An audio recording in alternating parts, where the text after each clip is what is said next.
Arithmetic line graph हमने 2 chapter cover कर लिए थे पहले, बार डायग्राम एंड हिस्टोग्राम वाला।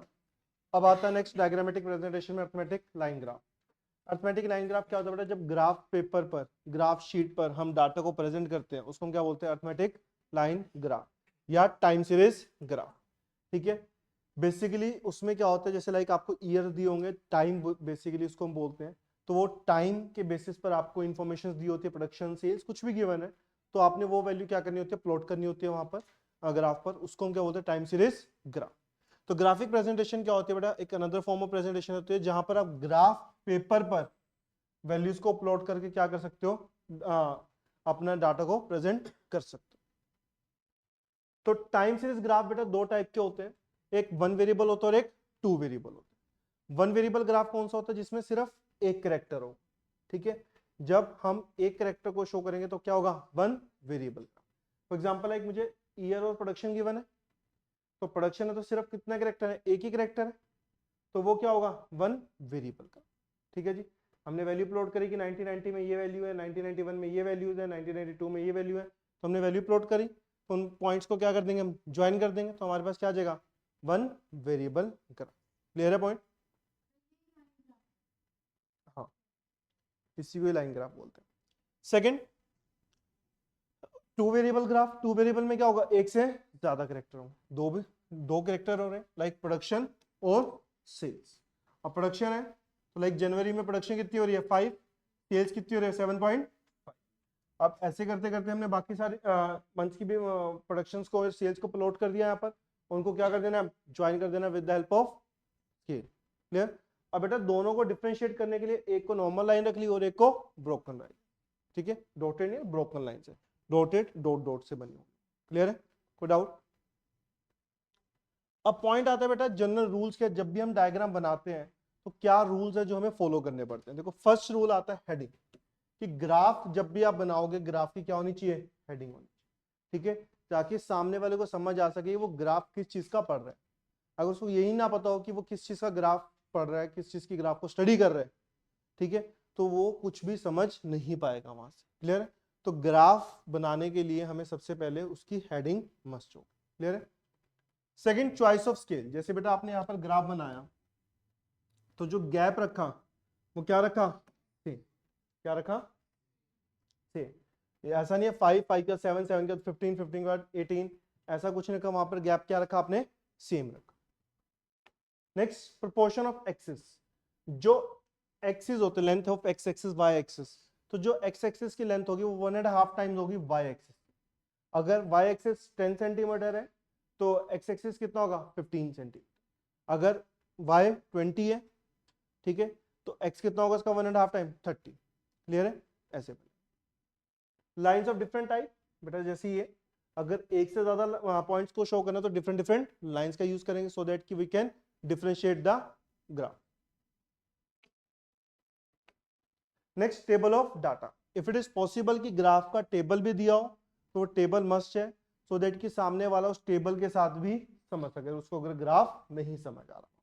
Clear? Next, use of false lines. बेटा फॉल्स लाइन क्या होता है, जैसे लाइक आप ग्राफ बना रहे हो, ठीक है, अगर Y axis sorry X axis पे कुछ ज्यादा बड़ी वैल्यू होती है तो आप किंक बना देते थे, बट अगर वाई एक्सिस पे बड़ी वैल्यू आ जाएगी तो हम उसको ऐसे लाइन को ब्रेक कर देते हैं, यहाँ 0, उसके ऊपर से शुरू करेंगे 1। ठीक है जी, तो उसको हम क्या बोलते हैं, false line. Next, to draw a line और कर्व। जैसे हमने पॉइंट्स ब्लॉक कर दिए होंगे यहाँ पर, इनको ज्वाइन कर देंगे, इनको ज्वाइन करने से जो भी बन रही है, लाइन बन रही है, कर्व बन रहा है, वो बना। प्रॉपर साइज होगा बेटा, जो हमारा ग्राफ है ना तो ज्यादा बड़ा होना चाहिए ना ज्यादा बिल्कुल छोटा होना चाहिए, बिल्कुल एक नॉर्मल साइज का हो जो सामने वाला पढ़ सके। लेट्स यूज वर्ड्स और फिगर। ग्राफ है बेटा तो वर्ड्स और फिगर्स का कम से कम यूज कर।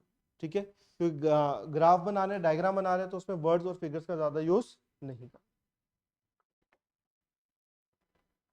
मेरिट्स क्या है बेटा इसकी, first, simple and understandable information. ठीक है, ग्राफ हमेशा सिंपल होना चाहिए ताकि सामने वाला इसको पढ़ सके और कुछ ना कुछ समझ सके उससे। Second, lasting impact. Lasting impact का मतलब क्या होता है बेटा, लॉन्ग टर्म इंपैक्ट। जो डायग्राम होते हैं वो रीडर्स के माइंड पर लॉन्ग टर्म इंपैक्ट देते हैं, लॉन्ग टर्म तक वो चीजें समझ उसको याद रहती हैं कि अच्छा मैंने वो डायग्राम देखा था उसमें ये चीज थी, तो उसको कोई ना कहीं एक इमेज जो है वो उसके माइंड में रहेगी। Third, no need of training and specialised knowledge. बेटा जो मैंने आपको ग्राफ दिखाया था, क्या आपको इसको पढ़ने के लिए कोई ट्रेनिंग की रिक्वायरमेंट है? नहीं। आप देखकर समझ सकते हो कि कंपनी ने पहले क्या किया होगा, इंक्रीज की, फिर क्या करी, डिक्रीज, फिर क्या हुआ, इंक्रीज, फिर क्या हुई, डिक्रीज। तो इसका मतलब कंपनी फ्लक्चुएट कर रही है। क्या कर रही है? फ्लक्चुएट। समझ आया पॉइंट? कोई डाउट तो नहीं बेटा इसको? Next, attractive and effective.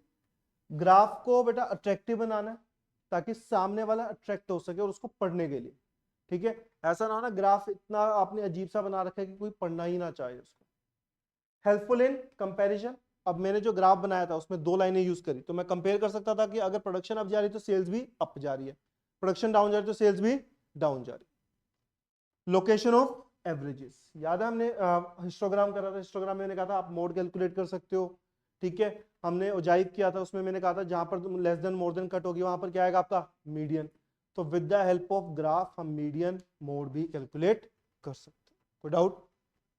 फिर आता है बेटा हमारा पॉइंट, डीमेरिट्स क्या है इसकी। First, limited use. हर जगह यूज नहीं कर सकते आप इसको, सिर्फ वहीं पर यूज कर सकते हो जहां पर टाइम के बेसिस पर इंफॉर्मेशन डिवाइडेड है या ऐसी चीजें जो ग्राफिकली प्लॉट हो सकती है। Second, misuse. अगर आपने वैल्यूज को गलत तरीके से प्रेजेंट किया तो वैल्यू क्या नहीं, उसका क्या कर सकते हैं आप, मिसयूज कर सकते हैं। अब फॉर एग्जांपल एक बेटा हम ग्राफ बना सॉरी बार डायग्राम बना रहे थे, बार डायग्राम में पड़ा अगर नेगेटिव वैल्यू तो नीचे की तरफ शो करना, राइट। बट अगर आपके पास सारी नेगेटिव वैल्यूज आप उसको ऊपर की तरफ शो करो तो सामने वाला कंफ्यूज हो सकता है ना कि ये किसकी चीज की शो कर रहा होगा, प्रॉफिट्स को शो कर। Clear? And only preliminary conclusion. But आप ग्राफ देखकर सिर्फ ये बता सकते हो कि सर ये चीज अप जा रही है, डाउन जा रही है। ठीक है, उसके रीजंस फाइंड आउट कर सकते हो? नहीं, वो रीजंस आप फाइंड आउट नहीं कर सकते कि क्या रीजंस है जिसकी वजह से वो वैल्यूज में चेंज आ रहा है। Clear? This is all your arithmetic line graph. ठीक है, ये 3 चीजें थी जो हमें बताती है डायग्रामेटिक प्रेजेंटेशन कैसे हो जाएगा।